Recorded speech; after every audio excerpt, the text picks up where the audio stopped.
ਉਹ ਸਾਲੀਓ ਮੈਨੂੰ ਐਂ ਦੱਸੋ ਗੱਲ ਕੀ ਹੋਇਆ, ਕਾਹਦੇ ਪਿੱਛੇ ਲੜੀਓ ਤੁਸੀਂ ਐਵੇਂ? ਮੈਨੂੰ ਤੜਕੇ ਫੋਨ ਖੜਕਾਤਾ, ਨਾਲੇ ਆਪਣੀ ਭੈਣ ਨੂੰ ਸੱਦਿਆ ਨਾਲੇ ਮੈਨੂੰ ਸੱਦਿਆ। ਅੱਜ ਤਾਂ ਤੜਕੇ ਦੇ ਉਹ ਰੋਟੀ ਬਣੀ ਲੰਗੀ ਵੀ ਪਤਾ ਨਹੀਂ ਕੀ ਗੱਲ ਹੋ ਗਈ।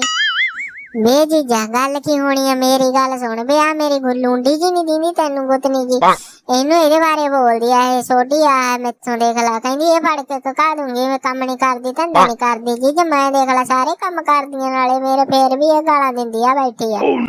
ਦੇਖ ਲਾ ਜੀਜਾ ਮੈਨੂੰ ਹਰ ਪਾਸੇ ਮਾੜੀ ਕਹਿੰਦਾ ਇਹ, ਮਾਂ ਕਹਿ ਦਿੰਦੀ ਆ ਹਰ ਵਾਰੀ। ਦੇਖ ਲਾ ਮੈਂ ਕੰਮ ਜਮੀ ਨਹੀਂ ਕਰਦੀ, ਮੈਂ ਤਾਂ ਉਹੀ ਇਹਨੇ ਉਹ ਕਰ ਰੱਖਿਆਗਾ ਜੀ। ਤੇ ਮਨ ਜਾ ਕੇ ਇਹਦਾ ਵਿਆਹ ਕਰਾ ਦੇ, ਜਾ ਜੀ ਜਾਂ ਮੇਰਾ ਕਰਾ ਦੇ।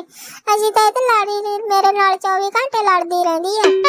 ਦੇਖੋ ਜੀ ਇਹਨਾਂ ਨੇ ਨਹੀਂ ਹੈਗਾ ਨਿਆਰਨਾ, ਮੇਰੀ ਗੱਲ ਸੁਣੋ। ਇਹਨਾਂ ਨੇ ਤਾਂ ਹੀ ਚੱਲ ਕਰਨੇ ਤੇ ਕੁੱਤੀ ਕੱਚਾ ਹੀ ਰਹੂਗਾ। ਤੁਸੀਂ ਜਾਂ ਤਾਂ ਛੋਟੀ ਨੂੰ ਵਿਆਹ ਦੇ ਜਾਂ ਵੱਡੀ ਨੂੰ ਵਿਆਹ ਦੇ। ਮੈਂ ਤਾਂ ਇਹ ਕਹਿੰਦੀ ਦੇਖੋ ਕੋਈ ਮੁੰਡਾ, ਇਹਨਾਂ ਨੇ ਤਾਂ ਜਮੇ ਨਹੀਂ ਸੁਧਰਨਾ, ਤਾਂ ਹੀ ਚੱਲੂ ਇਹਨਾਂ ਦਾ ਕੰਮ ਨਹੀਂ।